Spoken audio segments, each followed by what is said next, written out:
How we doing, everybody? It's Wednesday. It is a big Wednesday here of Wisconsin sports. We're going to be covering it all here on the show today. Welcome to Wisconsin Sports on the Go with Trage. I'm your host, Trage. Today we are talking about the Brewers a little bit. I know the season just ended, but Matt Arnold did speak in his post-year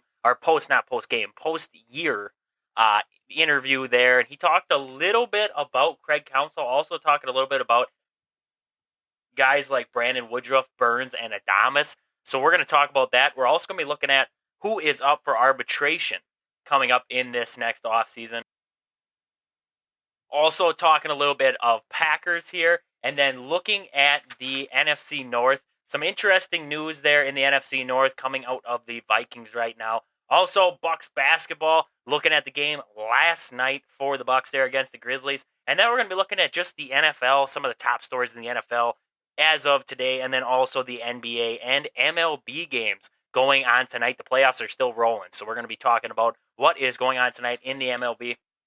But with that, right away, we're going to jump into the Brewers, because the Brewers, they did talk to Matt Arnold here as of yesterday. And Matt Arnold talked a little bit about Craig Counsell, and he came out and he said that he's been speaking regularly with Craig Counsell in this offseason here, but he can't really predict when he's going to have a decision on it right now. Matt Arnold did say that he expects him to be back here, and we'll get to his quote there. But as of right now, from what we are hearing, Craig Counsell still has not made a decision leading up into this next year what he's going to do. It's going to be interesting to see. It really is. What are the Brewers going to do moving forward without Craig Counsell, and what is going to be ultimately the decision out of Craig Counsell? Is he going to attempt to jump ship, go over to the Mets? Is he going to just go into a little retirement and come back? I'm not sure. Also talked to him about Corbin Burns, and he said, we'll see how it plays out over the course of the offseason, but I would expect him to be here next year. That is out of the mouth of Matt Arnold. He said we can never close the door on any conversation, as you know, but he said that's just the reality of where we are, but we know that he is very, very valuable member of our franchise. Okay? So, with that, he's not really giving us anything. He's telling us we could trade him, we could keep him, or it's basically down to two things here. We're either going to trade him this offseason, or we're going to keep him and let it ride one more time. Maybe we're going to see what happens with Craig Counsell before we make a decision like that. Maybe the next manager coming in will have an influence over that decision there. I'm not sure what the Brewers will lean at towards there. Looking at it, Burns, a three-time All-Star, is likely to be one of the top free agents in 2024. So the Brewers have to look at that. Can we make off of what he has been, and can we make something off of it now? Because leading into this next season, he's arbitration eligible. He's going to get a pay boost. He's going to get bumped up in pay a little bit. Do we get what he's worth now and don't risk? Maybe he gets injured to start the year. You don't have any value then in the trade market. So that's where I'm looking with Corbin Burns right now, is what's the best route to go with it? And that's if you're not going to sign him back long-term, if you're not going to get some long-term deal worked out with Corbin Burns, what's the point? What is the point on trying to bring him back? Just let him walk out the door and get something in return before it's too late. But with that, he went on to say, Corbin means a ton to what we've done here. He's been a warrior on the mound. He's a guy we wanted on the mound in game one. He's been the guy we want on the mound in big games. I'm thrilled that he's here. So we're getting, for the way it sounds, Arnold wants Corbin Burns back. And if you're looking to make a postseason push next year, if you're going to go out into free agency and sign some guys, get some big names into Milwaukee, it makes sense to bring Corbin Burns back for one more go-around. But if you're going to go from in-house, and that's the way that I would build the Brewers right now, you have a lot of guys have proven to you this last season that they could play at the big league level. Andrew Monasterio, Sal Frelick, Garrett Mitchell's proven it. You have Bryce Terang. The bat's not there yet, but the defense is there. And then you have a guy like William Contreras behind the plate. You have your fill-in guys around him there but those are your big name guys, are your rookies right now. You have rookies in the minors right now. Tyler Black. You have a couple pitching prospects. Carlos F. Rodriguez is down there. You also have a guy, Robert Gasser. Mizorowski's on his way up. Jackson Churros knocking at the door. You have this potential of youth right now in Milwaukee. So do you use that? Do you rebuild from the inside? Or do you go out and you grab some big free agent names? Maybe not for a terrible lot of money, but like your Justin Turner signed for $8 million last year. Maybe you go after a deal like that, sign a bigger name into Milwaukee, and you go for it. You go for it all. You keep Corbin Burnes, you keep Brandon Woodruff, you keep Willy Adames, and you go for all of it next year. It's an all-or-nothing season for the Brewers. That is the only way I keep Corbin Burnes. The only way is if I'm going all in. I'm getting every piece that is out there. I am blowing the payroll up. I am opening up my checkbook if I'm Mark Ananasio, and I'm saying, okay, Matt Arnold, you find me the best players out there in free agency outside of Shohei Ohtani, because we can't afford that contract. But you find me the best players besides Shohei Ohtani, because as much as we'd love to see in Milwaukee, we are not going to see Shohei Ohtani. So you get me the best free agents you can get with my checkbook here. There you go. Then you sign back Corbin Burnes. Then you sign back, I would sign Brandon Woodruff to an extension, but then you would sign a guy like Willy Adames back. If you have plans for him in your grand scheme of things. If you think Bryce Terang can take over at shortstop, Monasterio can be your everyday second baseman, and your third baseman rolls over Tyler Black, bye-bye, Willy Adames. See you later. That's the hard life of baseball. That's the business of baseball, And that is the only way I bring Corbin Burnes back to this baseball team. I could see it maybe if you think you could build with the inside core, and you get Corbin Burnes back on this team and you go all in, but you don't go out and get guys. But I think if you're going to go all in one last time, you need to go out in a free agency and grab some big bats. We don't have big bats right now. We don't have home run hitters. We have guys who can hit home runs. We don't have that big bopper.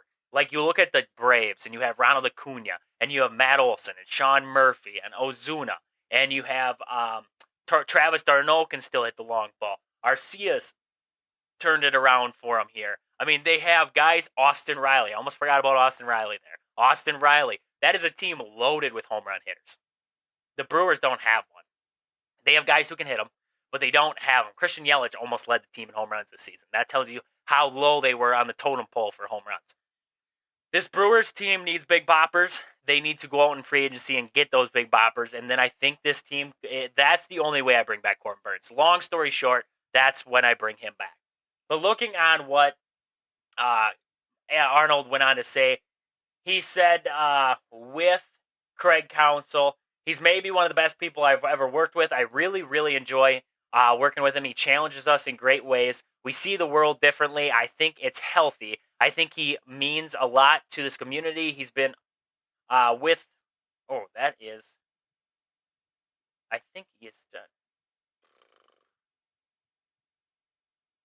He is going on. He's special. He is definitely special to his team. And like I said, I hope we partner here together for a long time. So he's talking about Craig Counsell there. Hoping, I saw that there he said as a player, so I got confused there if the quote was not actually about Craig Counsell. I led with Craig Counsell, but then I thought it switched up on me. But no, it's about Craig Counsell. And he's talking about Craig Counsell there, and he wants him back. More than anything, Arnold would love to have Craig Counsell back in Milwaukee. Some Brewer fans don't want him back.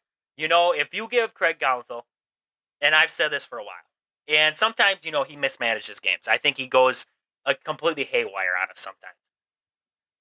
We sit at home, and people love to call them the couch coaches or the couch manager or whatever you want to call them. And that's fine. But when you sit there on the couch and you can see that Jesse Winker's coming up to the plate and you're thinking to yourself, who made this decision?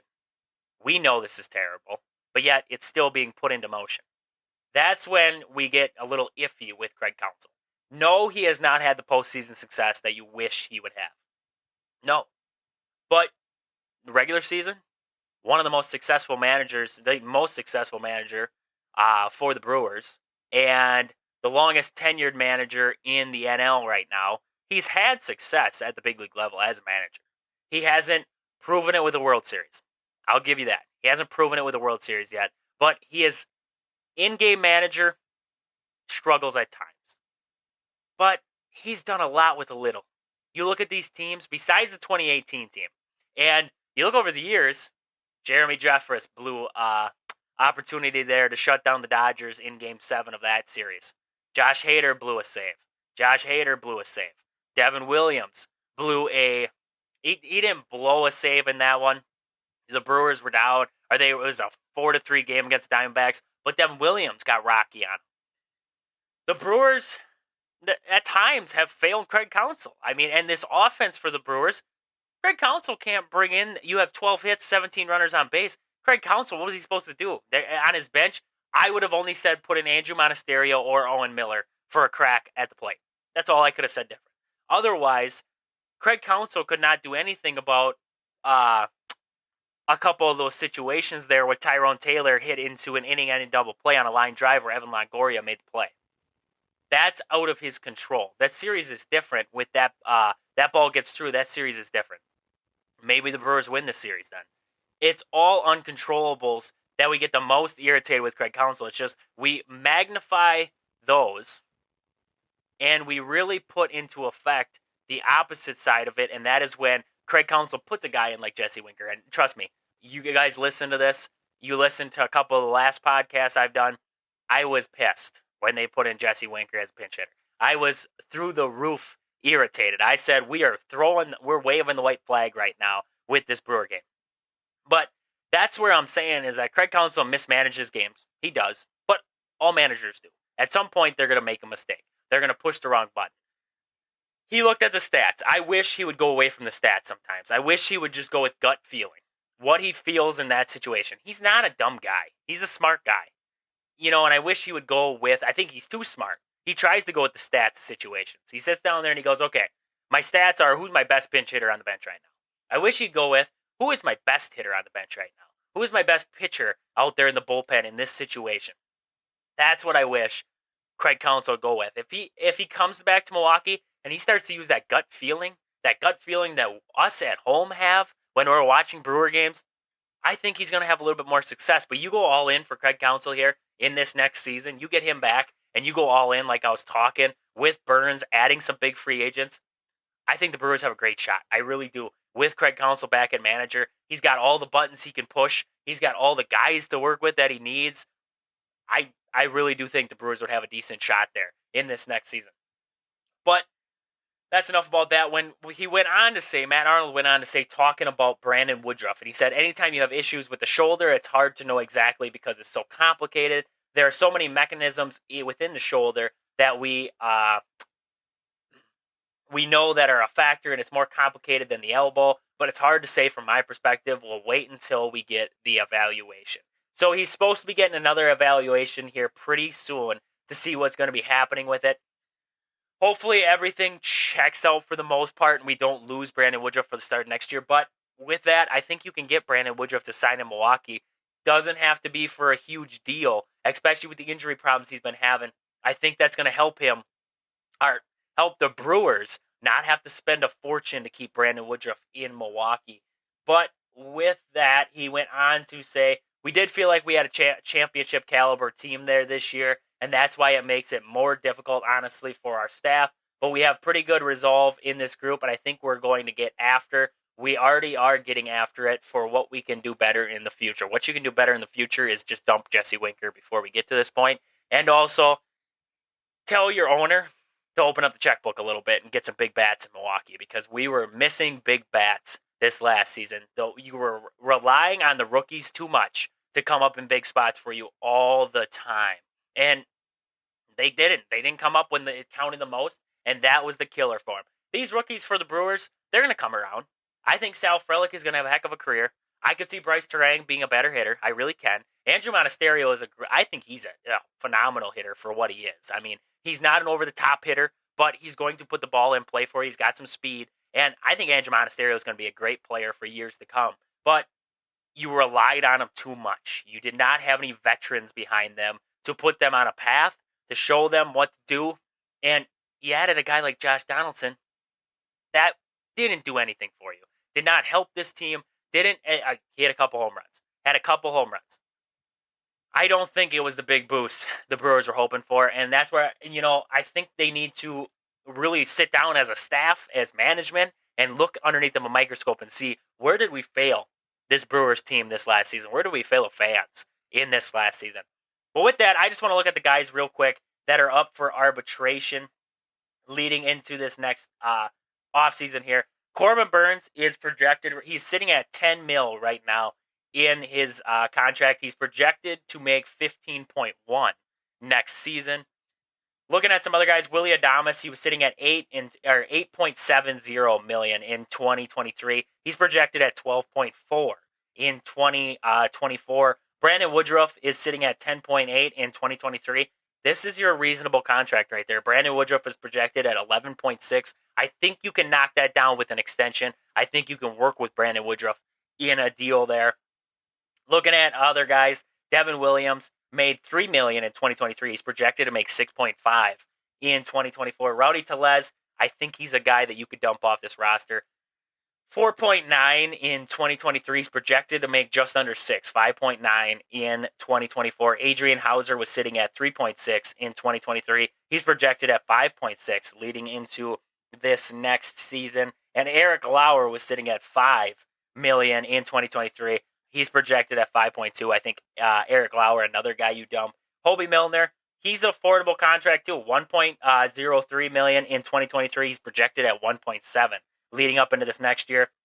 Abraham Toro, I thought he never got a shot, and I thought he did a very good job when he got a shot with the big league club. Did pretty good in AAA for the Brewers too. I think he is an option leading in next year there for that third base spot, potentially first base.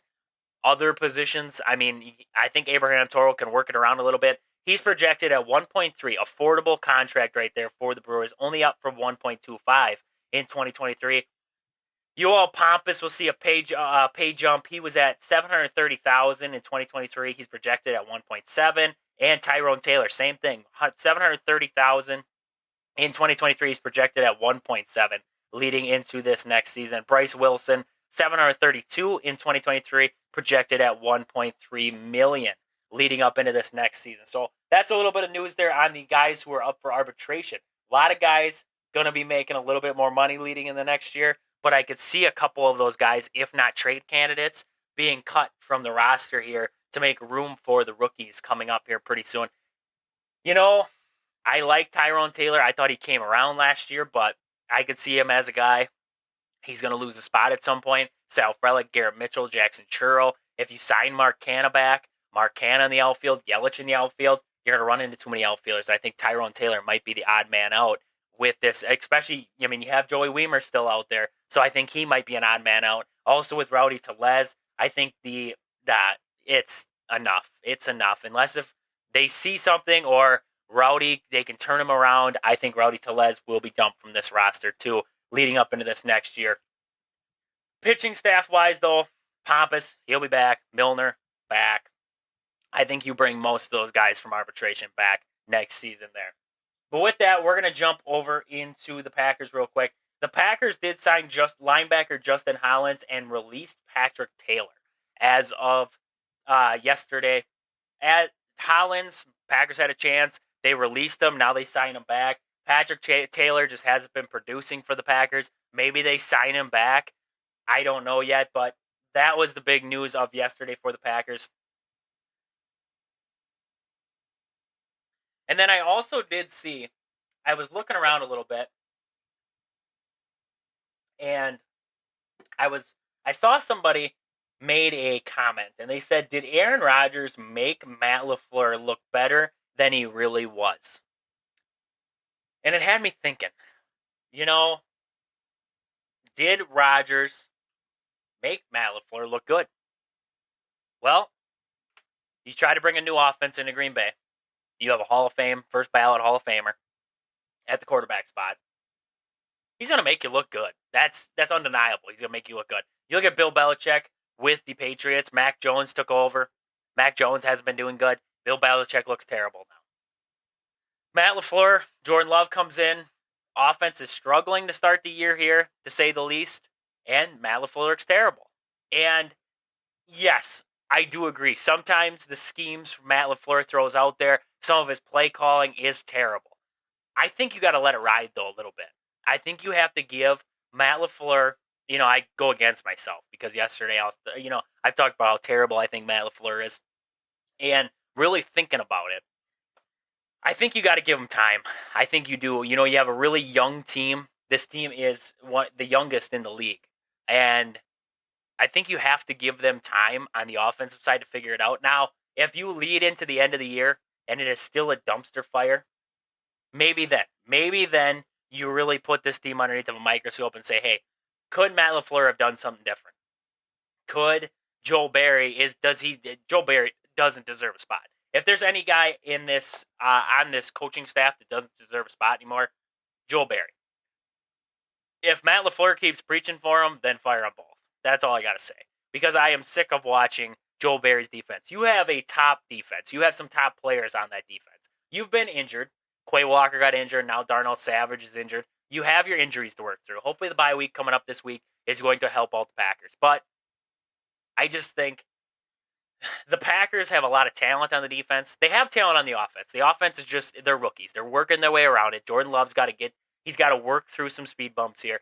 Aaron Rodgers actually came out and talked about it. And he said, just got to keep doing what you're doing. Everything will be fine. People need to relax, as Aaron Rodgers loves to say. But this defense, they got some veteran guys on there. They have talent. Kenny Clark, Devontae Wyatt, Jair Alexander. I mean, you go through the list. You have some talent on that team top to bottom. Why are we not seeing it on the field? This defense is getting out-schemed. They aren't playing well. And I chalked a lot of that up to defensive coordinator right now, Joel Barry. I really do. And I think the Packers, if they're going to make a change, I don't think it's with Matt LaFleur, unless if he keeps preaching for Joel Barry. Then get rid of them both. But like I said, Joel Barry needs to go. I think that will help this Packer team. Now, do you find a defensive coordinator who's better? It doesn't take much. But I am not sold. I have never been sold on Joel Barry. And it is getting worse and worse week by week with him right now. Also, other news coming out of the NFC North right now, the Vikings, it's already reported the Vikings will be without Justin Jefferson against the Packers there week 8. It's looking like Jefferson's injury is going to keep him out for a little while. They said they're not putting him back out in the field until he is 100% ready to go. So that's big news for the Vikings right now. Hopefully, I like Justin Jefferson. I have no problem with Justin Jefferson. I hope to see him back out in the field here pretty soon. He adds some excitement into the game of football. Without Jefferson, the Vikings, they have to figure something out. Kirk Cousins still playing a pretty good year right now for this Vikings team. The defense for the Vikings has been struggling, same as the Packers. And I think leading forward here, as a Packer fan, you're like, thank goodness we do not have to see Justin Jefferson there week 8. But at the same time, you miss guys like that on the football field every Sunday to watch, seeing some other games there. So hopefully Justin Jefferson gets better soon, but it looks like he will miss week 8 against the Packers. But with that, I want to jump over into the Bucs real quick. Just had their second preseason game last night against the Grizzlies. Lost that one, 108-102 in that ball game. Looking at that, Jay Crowder led the team in scoring with 14 points for the Bucs. Bain led the team in scoring for the Grizzlies with 21. Looking at the box for this game here, it looks like Crowder started for the Bucs there, 21 minutes, 6 for 11 from the floor, 2 for 7 from downtown. He had 3 rebounds on the ball game here, 14 points. Bobby Portis, 15 minutes, 3 for 7 from the floor, 1 for 1 from the line. He had 8 rebounds and 7 points. Brook Lopez actually started in this one for the Bucs. 15 minutes, 4 for 8 from the floor, 0 for 2 from downtown, 2 for 2 from the line. He had 2 rebounds and 10 points. Cameron Payne played last night for the Bucs. 15 minutes. He had 0 for 4 from the 3. He was 0 for 6 from the floor in this one. 5 assists, though. 1 rebound. No points for Cameron Payne in this one. Michael Beasley, the last starter for the Bucs, 22 minutes played. He was 4 for 14 from the floor. 3 for 10 from the three-point line in this one. 11 points in total in this game. Beachcamp, 22 minutes. He had 8 points. 1 for 6 from 3. 2 for 11 from the floor in this one. 3 for 4 from the line, 8 rebounds for Beach Camp. Livingston, 3 for 4 from the floor. He had 7 points. Other than that, Pat Connaughton went for 13 from 5 for 11 shooting from the floor, 2 for 8 from downtown. He had 13 in this one. It looked like in this one, Cameron Payne made his Bucks debut. Brook Lopez made his preseason debut in this one. But other than that, the starters kind of Chris Middleton, Lillard, and Giannis all sat in this one. Looking over at the Grizzlies, it looks like Jackson Jr. in 24 minutes, he was 5 for 9 from the floor, 2 for 4 from downtown, 5 for 5 from the line. He had 17 points. Tillman had 6 points for him. Williams had 10. Derrick Rose had 2 points, and Desmond Bain went for 21. LaRavia went for 16, and Roddy went for 11 for the Grizzlies in this one. Marcus Smart did not play. Steven Adams did not play. John Morant did not play.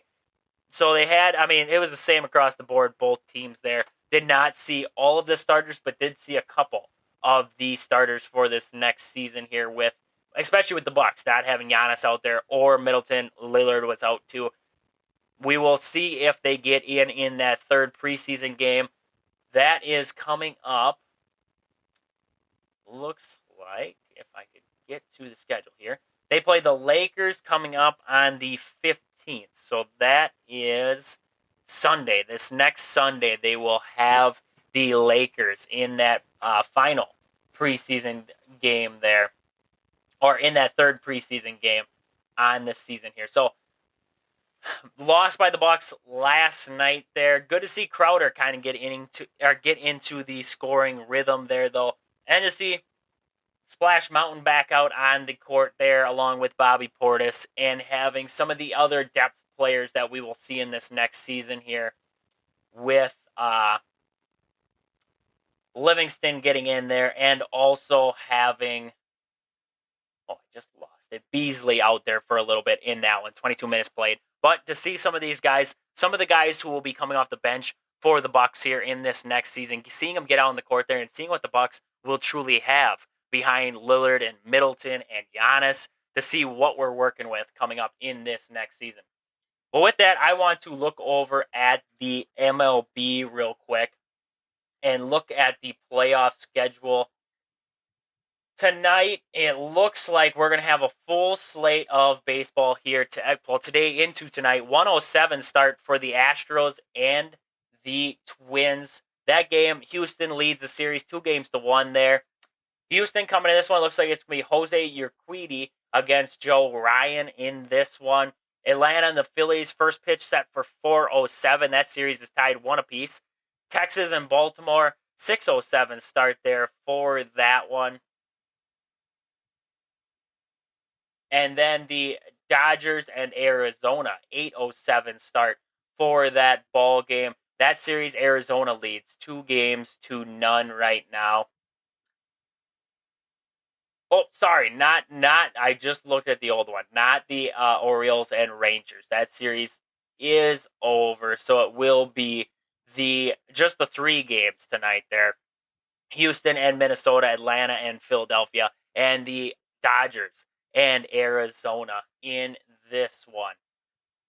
But with that, we're going to look over at the NFL real quick. Just check out some of the top stories that are going on right now. Looks like Van Jefferson was traded from the Rams to the Falcons. The Falcons starting to get some depth out there at the wide receiver front. Van Jefferson, a veteran wide receiver, was with the Super Bowl team with the Rams, being sent to the Falcons now. So the Falcons getting some depth out there at the wide receiver position. So that is good to see for the Falcons. If you're a Falcons fan, you should be excited. Van Jefferson, pretty good wide receiver.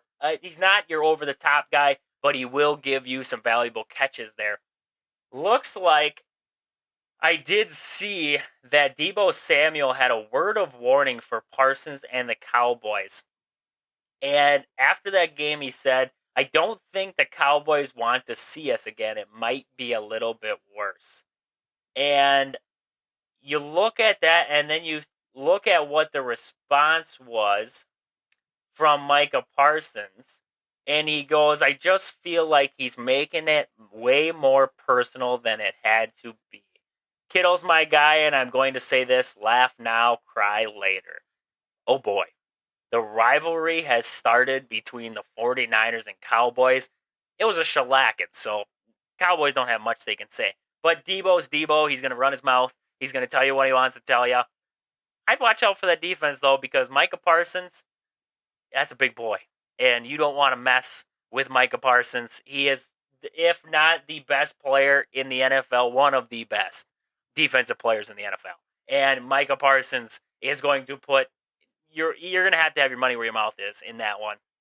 So a little bit of beef going on with the 49ers and the Cowboys. Looking at some other news, Austin Eckler looks like he's going to return for the Chargers against the Cowboys on Monday night. So some good news there for the Chargers.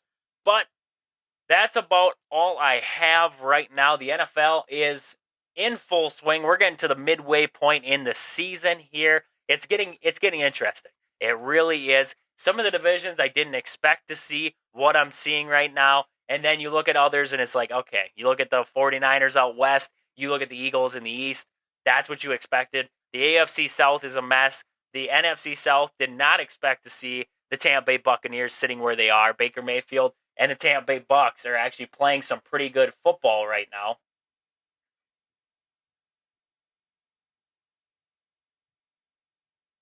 But this NFL slate right now looking pretty darn good. I mean, the Dolphins in the AFC East right now leading that division. Kind of what we expected. We expected to see good things out of the Dolphins. They got a loaded up offense. If Tua is going to play good, this Dolphins team was going to play good. That's what we're seeing right now. I did not expect the Steelers to be in first place in the AFC North, currently leading there. The AFC South, like I said, that's a mess. That's a mess right now. Did not expect to see Jacksonville just looking at, I mean, you have teams like Houston in there. Houston's been in some dog fights so far this year. They're young, but they're in some dog fights right now. And the West expected with the Chiefs, like I said, Eagles in the East and the 49ers in the West. But the NFC South with Tampa Bay leading that division. Baker Mayfield's been playing pretty good for him this year. Impressive to see. And the Detroit Lions kind of putting statement games together there in that NFC North. So it's been a crazy slate so far in the NFL. Can't wait to see what's to come here and what's to come of that 49ers and Cowboys rivalry. It's hard to say. It's a tough word. But it's exciting to see what's going to happen with that matchup there. They're going to see each other. I guarantee it. They're going to see each other in the playoffs, and it's going to be a heck of a game. I don't think the Cowboys will play another atrocious game. I don't think Dak's going to have another terrible game like he did in that first one against them. But it is some exciting stuff to see there in the NFL right now. But with that, that is about all I have for news for today. It has been awesome talking to you guys. Thank you guys for listening. This has been Wisconsin Sports on the Go with Trade. Thank you guys for listening. Deuces.